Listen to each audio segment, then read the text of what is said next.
उमा गांव और परिवार से दूर शहर में पढ़ाई करने आई थी। शहर में एक छोटी सी बस्ती में उसने एक छोटा सा कमरा किराए पर ले रखा था, जिसमें वो अपना गुजारा कर रही थी। उमा के माँ बाप बहुत ही गरीब थे और बड़ी मुश्किलों से इंतजाम करके वो उमा की पढ़ाई के पैसे भिजवा पाते थे। इतने पैसे से मेरा क्या होगा, मुझे तो कुछ करना ही होगा, ऐसे मुझे भी परेशानी होगी और बाबूजी को भी।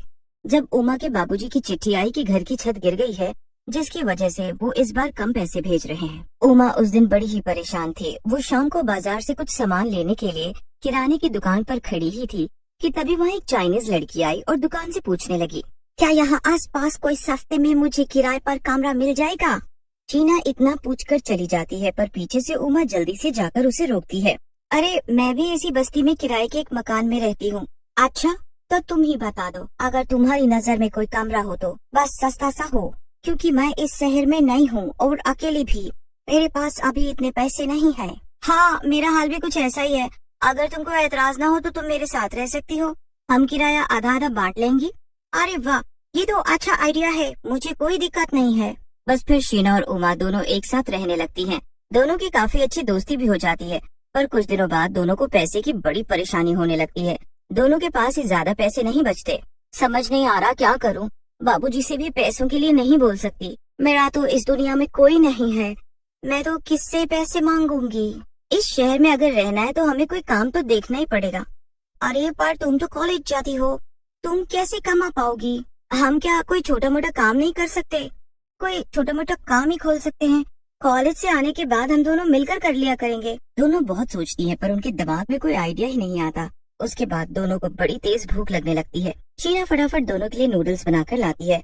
नूडल्स खाते खाते उमा के दिमाग में आइडिया आ जाता है। आ गया आइडिया, बताओ बताओ क्या आइडिया आया? Chinese food. तुम इतना बढ़िया चाइनीज बनाती हो ना कि कोई भी खाकर दीवाना हो जाए, और यहाँ आसपास बस्ती में कोई भी चाइनीज नहीं बेचता सिवाय वो मोटे के, पर वो इतना महंगा देता है कि बस पूछो ही मत। अगर हम चाइनीज बेचना शुरू कर दें तो देखना हमारी दुकान बहुत बढ़िया चलेगी।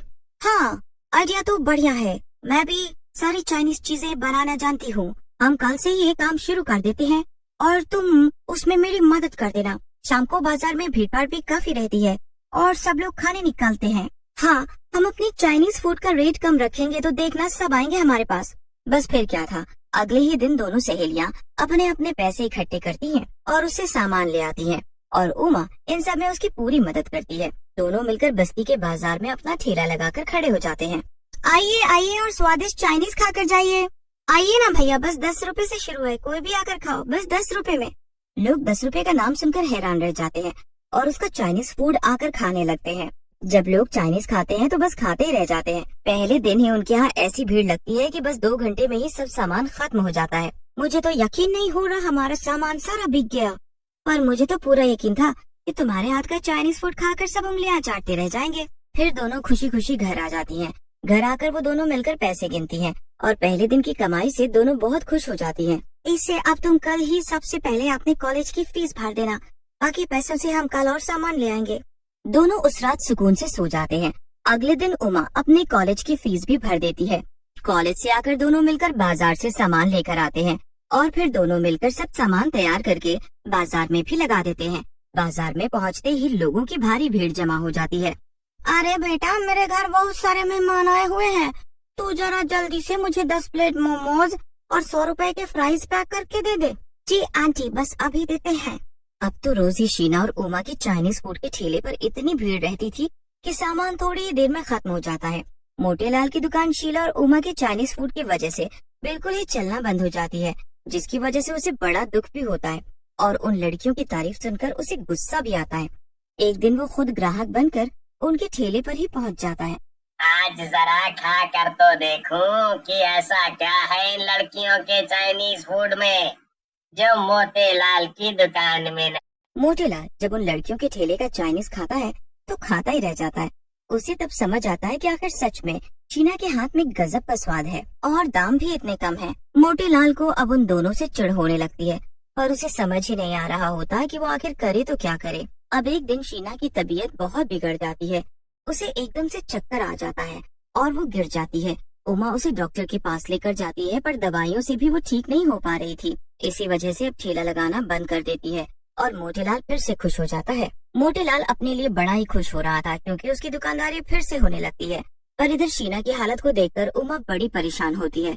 वो उसे हर हॉस्पिटल में दिखा लेती है, पर शीना की तबीयत में कोई सुधार नहीं आ पा रहा होता।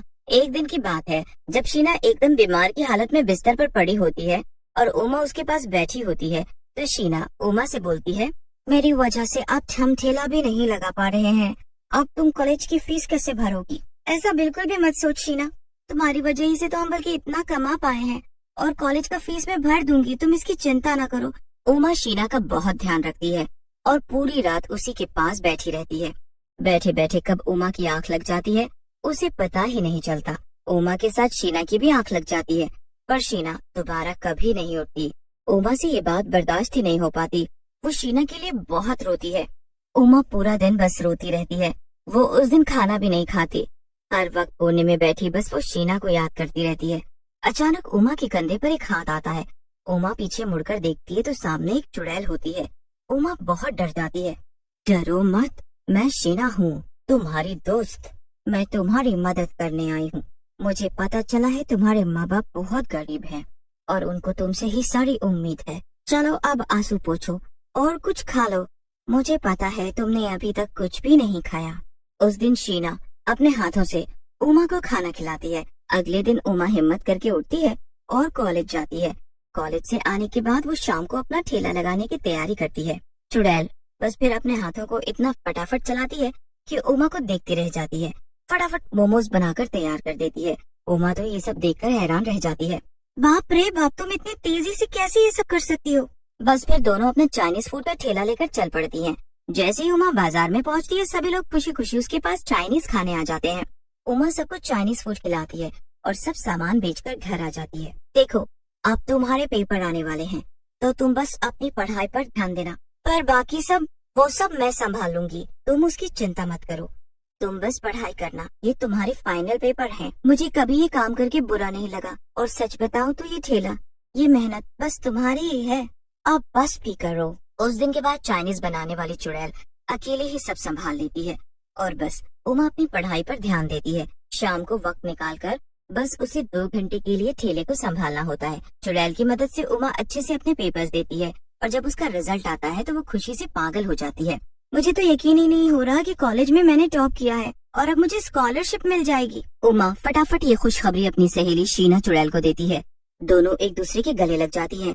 उमा उस दिन बहुत खुश होती है। पता है मुझे कॉलेज से स्कॉलरशिप मिल जाएगी और मैं आगे की पढ़ाई के लिए विदेश चली जाऊंगी। क्या सच में? ये तो बहुत खुशी की बात है। हाँ, पर ये सब छूट जाएगा। पता है ये जीवन की सबसे अच्छी यादें थी जो मैंने तुम्हारे साथ बिताई हैं। मेरे जीवन की भी ये सबसे अच्छी यादें हैं उमा। मेरा तो इस दुनिया में तुम्हारे सिवा कोई भी नहीं था। शायद भगवान ने अच्छा ही किया जो मुझे अपने पास बुला लिया, वरना तुमसे आज बिछड़कर मुझे बहुत तकलीफ होती। पर आज जब तुम अपने जीवन में सफल होने जा रही हो तो आज मेरा तो मकसद पूरा हो जाएगा जिसके लिए मेरी आत्मा को शांति नहीं मिली थी। तुम हमेशा मेरी सबसे अच्छी दोस्त रहोगी, तुम भी। इतना कहकर चुड़ैल उमा को अलविदा करके हमेशा हमेशा के लिए चली जाती है। उमा अपनी पढ़ाई के लिए विदेश चली जाती है और जब वो वापस आती है तो शहर में उसकी बहुत अच्छी नौकरी लग जाती है। वो अपने माँ बाप को भी शहर बुलवा लेती है और सब खुशी खुशी साथ रहते हैं। सालों बीत जाते हैं पर उमा कभी भी अपनी दोस्त शीना और उसके हाथ के